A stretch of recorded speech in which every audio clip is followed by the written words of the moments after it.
Um, so I am talking about our school implementing reteaching stations to support this teaching of school-wide expectations.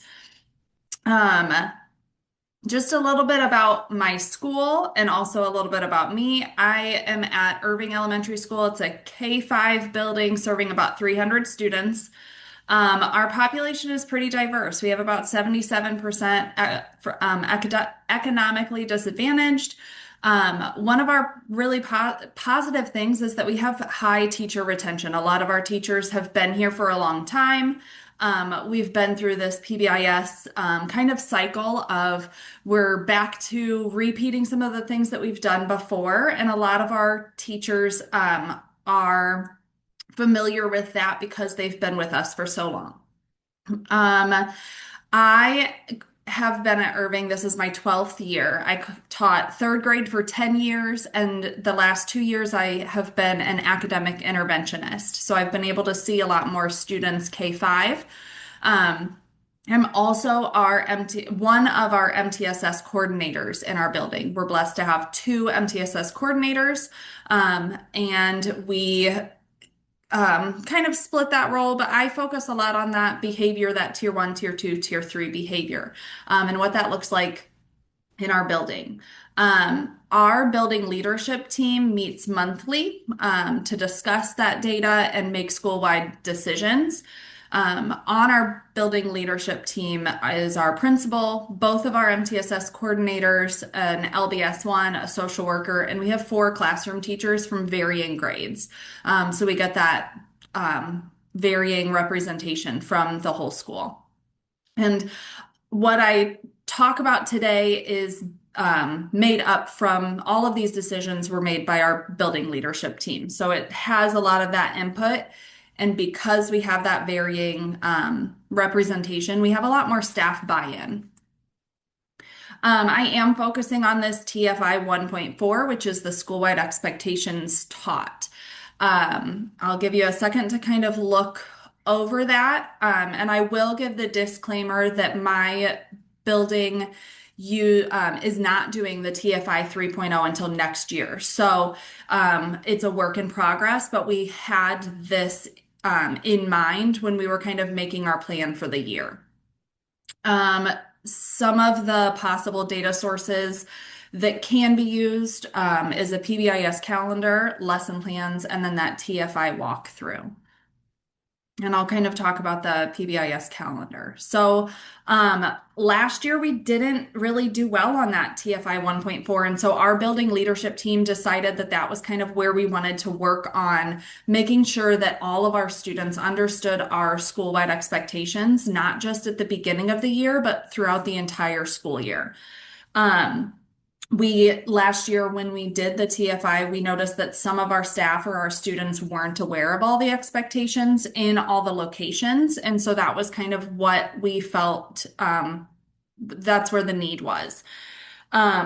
We also recognize that our school we have some high mobility, and so we get new students throughout the year. And if we only focused on teaching those expectations at the beginning of the school year, then our new students weren't being explicitly taught those expectations. We also recognized that there were some students that even when we were teaching the expectations, they still struggled to show those what we were expecting, and they were still having some of those errors. So we brainstormed as a building leadership team to see how we could help those students. So our building leadership team met over the summer and we created a year-long calendar. It took us a while, but it is something that our entire school has benefited from. That school-wide calendar for the whole year, it has we created the beginning of the year expectation stations. We created a schedule with lesson plans, and then our team also created posters. We have everybody on our team has different talents, and we have one teacher who's really talented at making those posters. And so we made posters to go location specific expectations throughout the school. And then at the beginning of the year, we taught those expectations. And we had those expectations taught by the people that would be kind of overseeing those. So the lunchroom staff were the ones who taught the expectations for the lunchroom, and the secretaries were the ones who taught the expectations for when students come to the office for a pass or if they're late to school. Our principal taught the expectations for the bus. And then we had other staff that kind of oversee all locations, teach those. Like I taught the hallway expectations because I'm taking kids to different classrooms all the time. So finding those staff members that would be overseeing those specific locations to teach that expectation. Um, we also scheduled in our calendar these monthly Mustang meetings, which we'll talk about those. And our monthly Out of the Blue, we scheduled those and then had those aligned with what we were teaching at our Mustang meetings. We also had some other school-wide events, assemblies, that sort of thing on that PBIS calendar. So then as throughout the school year, our building leadership team meets monthly. I'm the MTSS coordinator, and I think my other role then would be like the data analyst. So I pull all of the behavior data for the school each month before that building leadership team. And then at our team meetings, we look at what behaviors our students are lacking and struggling with. And then we created these Mustang meetings. And so each month we have our kindergarten through second grade and our third grade through fifth grade. They switch classrooms. So each month, so for example, September, we had a Mustang meeting that focused on the three B's, our be respectful, be responsible, and be safe. And we swap our kids so that the students are being taught the expectation by different classroom teachers with different students of different grade levels. Each Mustang meeting has a focus. After the September meeting, then we started using data. So our October meeting, we focused on showing respect to all because we found that disrespect was where students were struggling as far as getting like behavior codes that our district uses. Um, October, we focused on following directions and how it affects others because our codes for September were non-compliant, so not following directions. So finding what specific skills are lacking each month and then guiding our Mustang meeting to teach those explicit expectations. Um,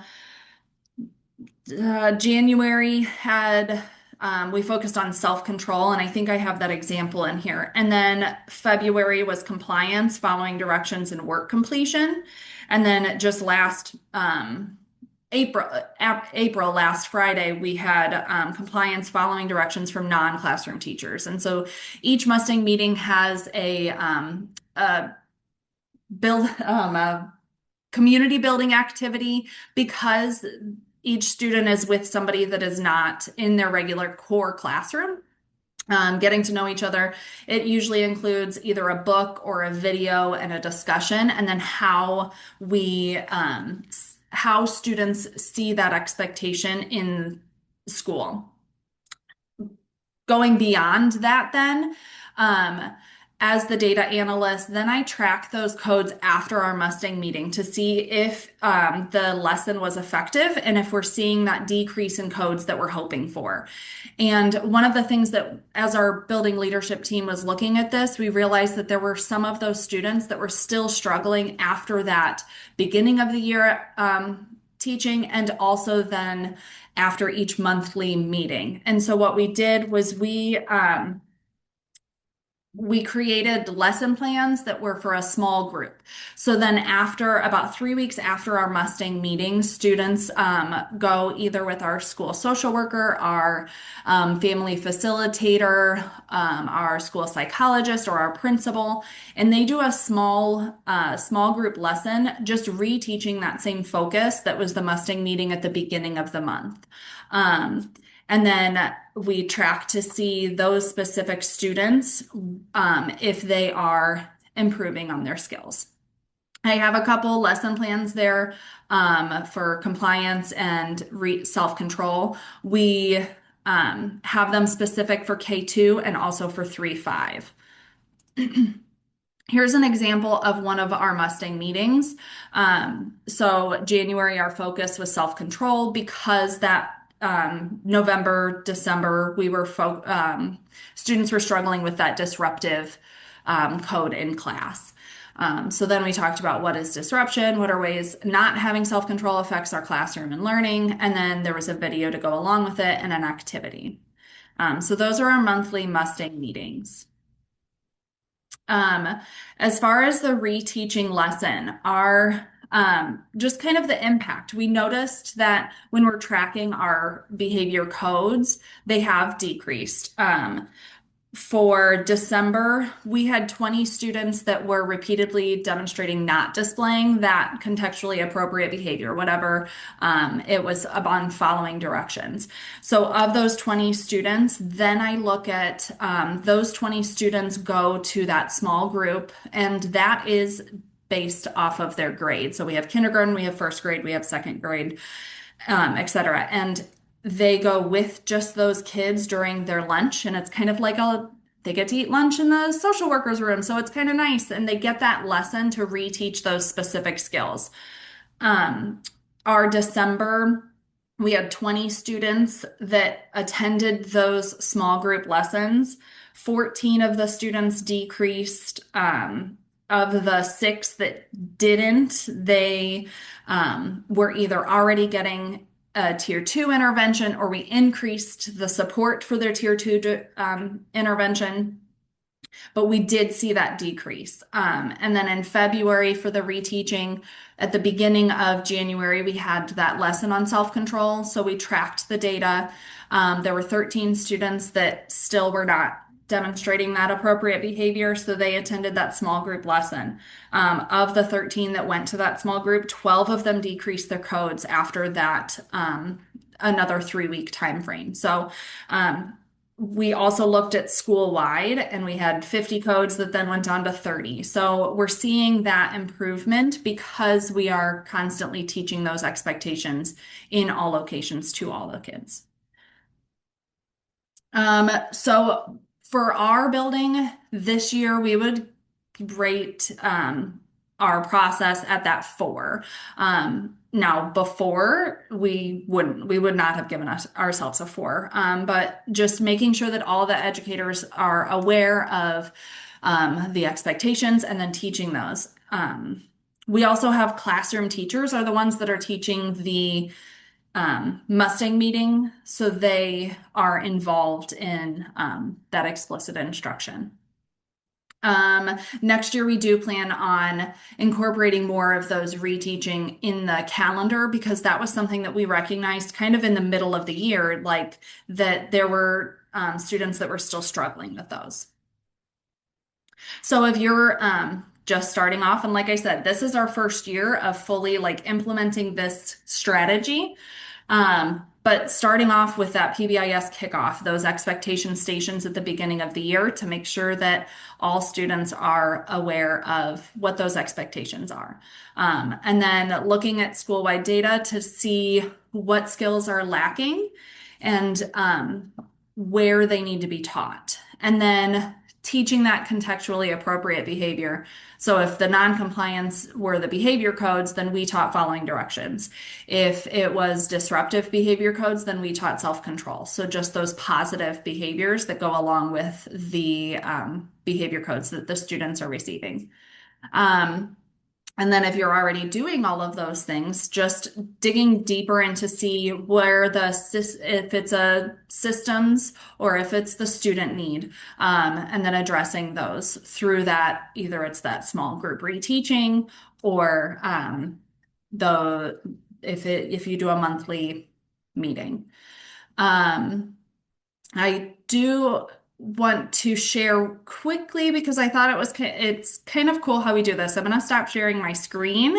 But we do I said that we split our students between K2 and 3-5. So one of the things that our building leadership team came up with was each teacher in our building has a color name tag. So like here's an example of one. Mrs. Searby is the pink. She is pink teacher.